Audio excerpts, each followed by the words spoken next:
What happens when royal privilege collides with American late-night television? In just 36 seconds, one careless comment would turn a simple interview into the most explosive talk show moment of the year. Bill Maher sat behind his desk that Friday night, the studio audience buzzing with anticipation.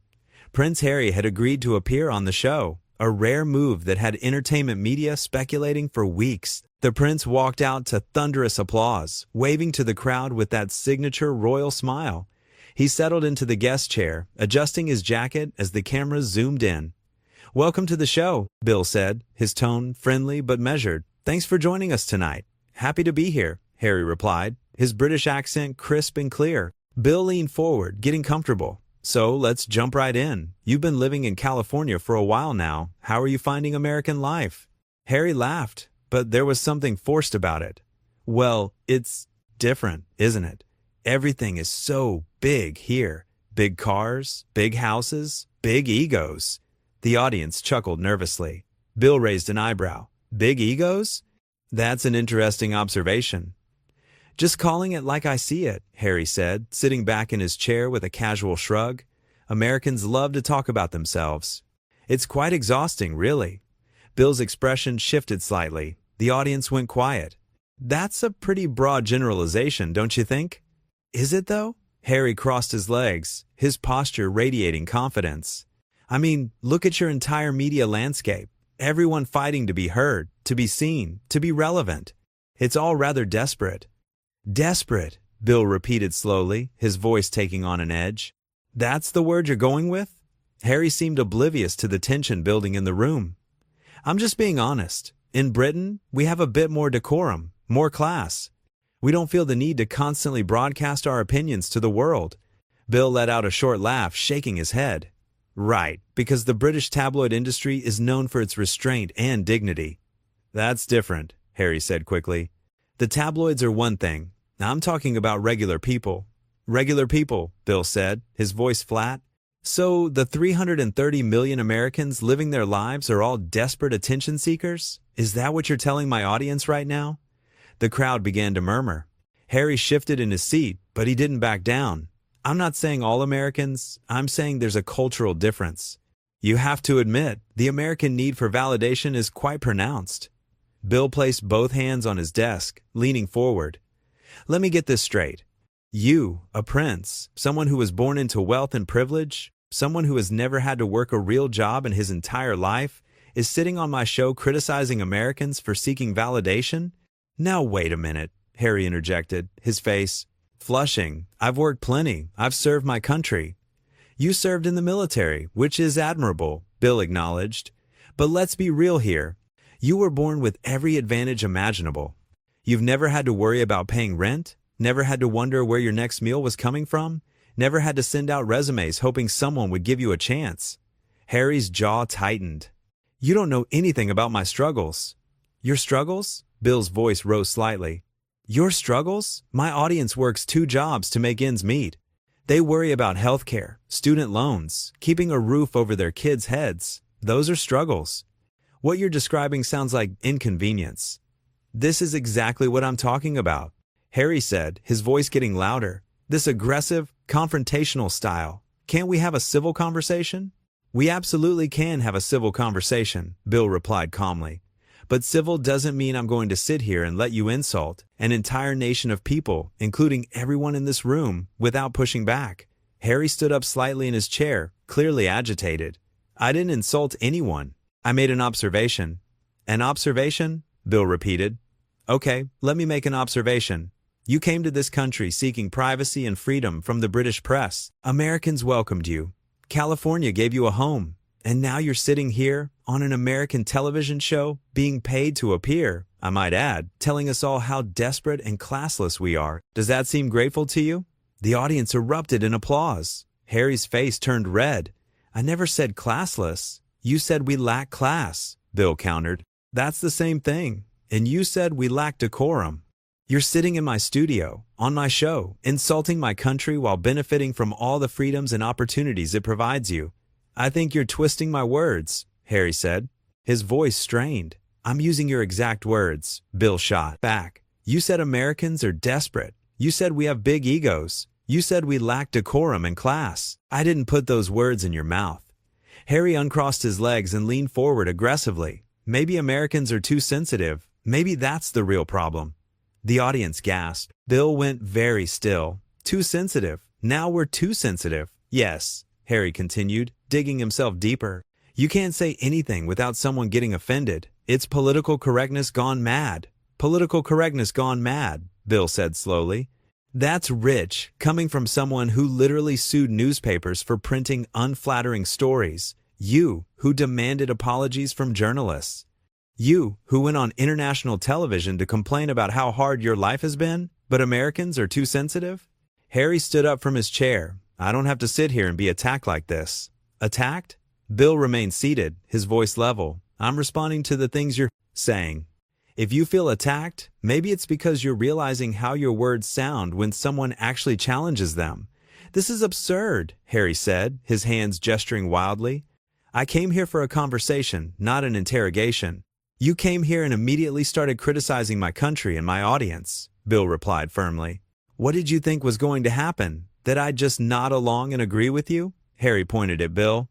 You Americans always think you're right about everything. It's insufferable. The audience booed. Bill raised his hands to quiet them. Okay, now we're insufferable too. Let me ask you something. If America is so terrible, if Americans are so desperate and classless and insufferable, why are you still here? Why didn't you go to France, or Spain, or literally anywhere else in the world? Harry's mouth opened and closed. Because California offered us opportunities. Exactly, Bill said triumphantly. This terrible, classless, desperate country offered you opportunities. It gave you a platform. It gave you business deals and security and a lifestyle most people can only dream about. And your way of saying thank you is to come on television and tell us how much better British people are? I never said British people are better, Harry protested. You absolutely implied it, Bill countered. You said Britain has more decorum and class. You contrasted American desperation with British sophistication. What else could that possibly mean? Harry started pacing behind the chair. You're deliberately misunderstanding me. I'm understanding you perfectly, Bill said. You're uncomfortable because someone is finally pushing back against your narrative. You've gotten used to softball interviews where people treat you with kid gloves because of your title. But this is America. We don't bow to royalty here. We fought a war specifically so we wouldn't have to. Oh, here we go with the Revolutionary War, Harry said dismissively, waving his hand. That was 250 years ago. Get over it. The audience booed louder. Bill held up a hand again. Get over it? Our entire nation was founded on the principle that no one is better than anyone else just because of their bloodline. That's not something we need to get over. That's something we're proud of. Harry turned back to face Bill directly. Your country is falling apart. Your politics are a mess. Your healthcare system is broken. Your education system is failing. But sure, keep waving that flag and pretending everything is wonderful. Bill stood up now too. Our country has problems. Real problems. Problems we're actively working to fix. But at least we have the freedom to talk about those problems openly without being thrown in a tower. At least our press can criticize our leaders without fear. At least our citizens can vote for their representatives. Can you say the same about your monarchy? The monarchy is a tradition, Harry said defensively. It's part of our culture. A tradition built on colonialism and inherited power, Bill replied sharply. A tradition where one family lives in palaces while regular British citizens struggle with poverty. But tell me more about American ego. Harry's voice rose to almost a shout. At least we have history. At least we have culture that goes back centuries. America is barely an infant in comparison.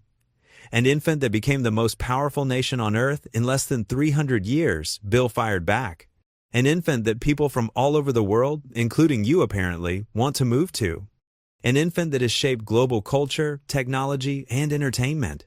We might be young, but we've accomplished more in our short existence than most countries do in a millennium, Harry laughed bitterly.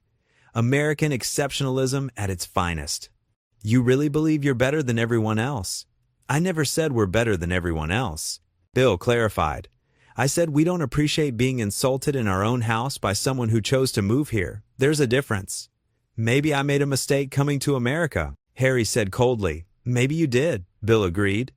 But you're here now, living off American opportunities, making American money, raising your kids as American citizens. So either commit to being here and show some respect, or leave and stop complaining. Harry's hands clenched into fists.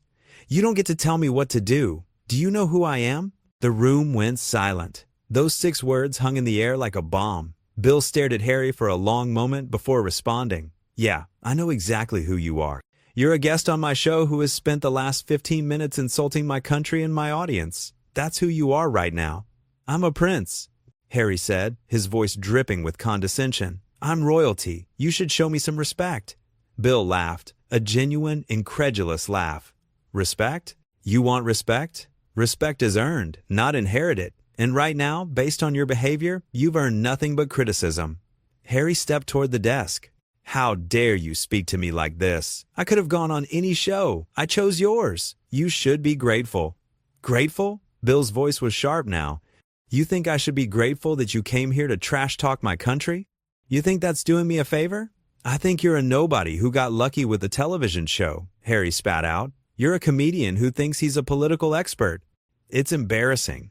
The audience erupted in angry shouts. Bill remained calm, but his eyes were ice cold. A nobody. Interesting.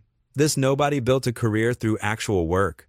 This nobody earned his platform by making people laugh and think for decades. This nobody wasn't handed anything because of who his parents were. You're jealous, Harry accused, pointing his finger. That's what this is really about. You're jealous because you'll never be anything more than a talk show host while I was born into greatness. Bill shook his head slowly. Born into greatness. Listen to yourself. You really believe that being born into a specific family makes you great? That's not greatness. That's luck. Greatness is what you do with your life, not what family you happen to be born into. I've done plenty with my life, Harry insisted. Have you, though? Bill challenged. You left your royal duties. You moved to another country. You've done some interviews and signed some business deals. What have you actually built? What have you created? What have you contributed beyond complaining about how hard your privileged life has been? Harry's face was now completely red. I've raised awareness about mental health. I've supported charities. I've done more good than you ever will. Supporting charities with inherited money isn't the same as actually working to make a difference, Bill responded. And raising awareness about mental health while simultaneously trashing an entire nation of people is pretty contradictory, don't you think? This interview is over, Harry declared, ripping off his microphone. You don't get to decide when this interview is over, Bill said firmly. You're on my show. I decide. Harry threw the microphone onto the chair. Watch me. So, you're just going to run away? Bill called out as Harry started to walk toward the edge of the stage. That's your response when someone challenges you? To quit and leave? Harry spun around. I don't have to tolerate this abuse. Abuse? Bill's voice rose. I'm responding to the things you said. If you can't handle someone disagreeing with you, maybe you shouldn't go on talk shows. Maybe you should stick to pre-approved interviews where they let you say whatever you want without pushback. You're a bully, Harry shouted. A typical American bully who thinks being loud makes him right. And you're an entitled prince who thinks being born into wealth makes him superior, Bill shouted back. At least I'm honest about who I am. You're walking around pretending to be some champion of the common people while looking down on everyone who wasn't lucky enough to be born royal. Harry took several steps back toward the desk, his face contorted with anger. You have no idea what it's like to live under constant scrutiny, to have every move analyzed and criticized. You're right, I don't, Bill admitted. But I also didn't choose that life and then complain about it endlessly. You were born into royalty. That comes with scrutiny. If you didn't want that life, you could have quietly stepped away and lived privately. Instead, you've done interview after interview, documentary after documentary, telling the world how victimized you are. You can't have it both ways. I have a right to tell my story, Harry insisted. You absolutely do, Bill agreed. And I have a right to question that story when you come on my show. That's how conversations work. You don't get to control the narrative here. Harry looked around at the audience, seeing nothing but hostile faces staring back at him. You've turned them against me. I didn't turn anyone against you, Bill said calmly. You did that yourself with your words. I just gave you enough rope. This is a setup, Harry accused. You brought me here to humiliate me. I brought you here to have a conversation, Bill corrected. You're the one who started insulting Americans. You're the one who claimed we're desperate and classless. You're the one who said we lack decorum. You set this up yourself." Harry looked at the cameras, then back at Bill. "My family will hear about this." Bill spread his hands wide. "Please, tell them. Tell them how you came on an American talk show and insulted the entire country. Tell them how you claim royalty makes you better than everyone else. I'm sure they'll be thrilled with how you represented them tonight." "You haven't heard the last of this," Harry threatened. "Probably not," Bill acknowledged. "I'm sure your publicist is already drafting a statement about how I took your words out of context. But we have cameras. We have an audience. Everyone here heard exactly what you said." Harry started walking off the stage again. Bill called after him. "That's it? You're really leaving? You're going to storm off my show because you couldn't handle a real conversation?" Harry stopped at the edge of the stage but didn't turn around. His shoulders were tense, his whole body radiating fury.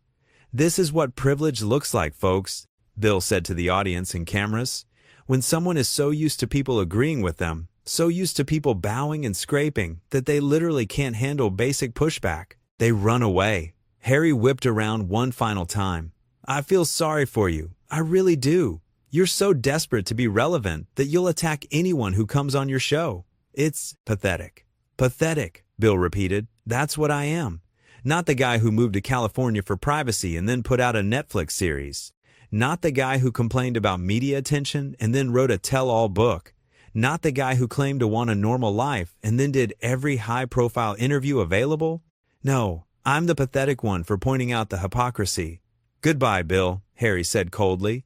"Goodbye, Your Highness," Bill replied with exaggerated formality, giving a mock bow. "Thanks for stopping by and reminding us all why America fought for independence." Harry disappeared off stage. The audience sat in stunned silence for a moment before erupting into applause. Bill returned to his desk, shaking his head in apparent disbelief. "Well," Bill said to the cameras, "that went well." The audience laughed, the tension finally breaking. "I want to be clear about something," Bill continued, his tone more serious now. "I have nothing against Prince Harry personally. I don't know him, but when someone comes on this show and insults the hardworking people who make up this country, I'm going to say something. I don't care if you're a prince or a president or the Pope himself. Disrespect my audience, and I'll call it out." The crowd applauded again, louder this time. "We invited him here for a conversation," Bill went on. "A real conversation, not a puff piece. Not a platform for him to lecture us about how much better British culture is. He knew what the show was. He knew how I operate. If he wanted a friendly chat with no pushback, he should have gone on a morning show." Bill took a sip of water, collecting his thoughts. "And that line about being born into greatness," Bill continued, shaking his head. "That really got me. Imagine actually believing that. Imagine thinking you're inherently better than other people because of your bloodline. That's not confidence. That's not pride. That's delusion," the audience murmured in agreement. "Here's the thing about America," Bill said, leaning back in his chair. "We're not perfect. Far from it. We have serious problems we need to address. But what makes this country special is that we're constantly working on those problems. We don't just accept things because that's how they've always been. We question. We challenge. We push for change. That's not desperation. That's democracy." More applause filled the studio. "And yes, maybe we do have bigger egos than other countries," Bill admitted with a slight smile. "Maybe we are more confident, more outspoken, more willing to promote ourselves. But you know what? That confidence built this nation. That willingness to speak up, to stand out, to refuse to bow to authority created the most dynamic economy and culture in the world." Bill looked directly into the camera. "So if Prince Harry wants to go back to Britain where everyone knows their place and stays quiet, he's welcome to leave. But if he's going to stay here and enjoy all the benefits America offers, maybe he should think twice before insulting the people who welcomed him with open arms." The audience rose to their feet, giving a standing ovation. "We need to take a break," Bill announced. "When we come back, we'll have a guest who actually appreciates being here." The show cut to commercial. Backstage, producers scrambled to figure out what had just happened. Security had escorted Prince Harry out of the building. His publicist was already on the phone, trying to control the damage. But it was too late. The cameras had captured everything. The audience had witnessed it all. Within minutes, clips would be spreading across social media. Within hours, it would be the top story on every news site. Back in the studio, as the commercial break continued, Bill sat at his desk reviewing notes for his next guest. A production assistant approached nervously. "That was intense," she said quietly. Bill looked up. He came here with an attitude. "I just responded to it." "Do you think you were too hard on him?" she asked. Bill considered the question for a moment. "No, I think I was exactly as hard as I needed to be. Someone needed to tell him that his title doesn't give him the right to insult people. Better it happens here where he can walk away than in the real world where consequences are permanent." The assistant nodded and walked away. Bill straightened his papers and prepared for the show to resume. The stage manager counted down. 5, 4, 3, 2, 1. "We're back," Bill said to the camera, his composure completely restored. "As you just saw, Prince Harry has left the building, literally, which is fine. We have plenty more show to get through, and honestly, I think we're all ready to move on to someone who can handle a real conversation." The audience laughed and applauded. "But before we bring out our next guest, I want to say one more thing," Bill continued. "What you just witnessed is exactly why this show exists. We don't do puff pieces here. We don't let people come on and say whatever they want without challenge. We ask tough questions. We push back. We hold people accountable for their words. That's our job." Bill paused, letting his words sink in. "Some people can handle that," he went on. "Some people appreciate having a real dialogue where both sides get to speak their minds. And some people, well, they run away the moment someone disagrees with them. Now you know which category our previous guest falls into."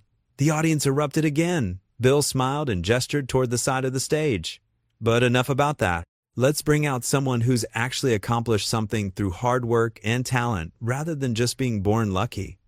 As the next guest walked out to thunderous applause, the energy in the studio shifted completely. The tension dissolved. The show went on, but everyone in that room knew they had just witnessed something extraordinary. They had seen entitlement confronted head-on. They had watched privilege crumble when challenged. They had witnessed what happens when someone used to deference meets someone unwilling to provide it. And that, more than anything else that happened that night, was what made the moment so powerful. It wasn't just about one uncomfortable interview. It was about a broader principle, about equality, about merit, about the idea that no one, regardless of their title or status, is above criticism. That's what Bill had defended. That's what the audience had supported. That's what made America different from countries with monarchies and inherited power. The rest of the show continued without incident. The remaining guests were thoughtful, engaging, and grateful to be there. They understood the format. They came prepared for real conversations. They didn't expect to be treated with kid gloves just because of who they were or what they had accomplished. As the show wrapped up and the credits rolled, Bill thanked the audience for their energy and support. He didn't mention Prince Harry again. There was no need. The moment had spoken for itself. Everyone who had been there, everyone watching at home, everyone who would see the clips online, they would all draw their own conclusions. The studio audience filed out, buzzing with excitement about what they had witnessed. This was the kind of moment people would talk about for years. The night Prince Harry walked off a talk show because he couldn't handle being challenged. The night entitlement met its match. The night someone finally said what millions of people had been thinking but were too polite to voice. Bill remained on set after everyone had left, talking quietly with his producers about the show. They discussed whether they had gone too far, whether there would be legal ramifications, whether the network would face pressure to apologize. But Bill was firm in his position. He had done nothing wrong. He had simply responded to what his guest had said. If Prince Harry couldn't handle that, it reflected on him, not on the show. As the lights in the studio dimmed and the crew began breaking down the set, Bill gathered his things and prepared to leave. It had been an extraordinary night, one that would define his show for a long time to come. But in his mind, it was simple. Someone had disrespected his audience, and he had defended them. That's what a good host does. That's what America expects. That's what he would do again in a heartbeat if the same situation arose. The stage stood empty now, the guest chair where Prince Harry had sat just hours earlier waiting for tomorrow's show and tomorrow's guests. But that chair would forever carry the memory of this night. The night when privilege met principle and lost.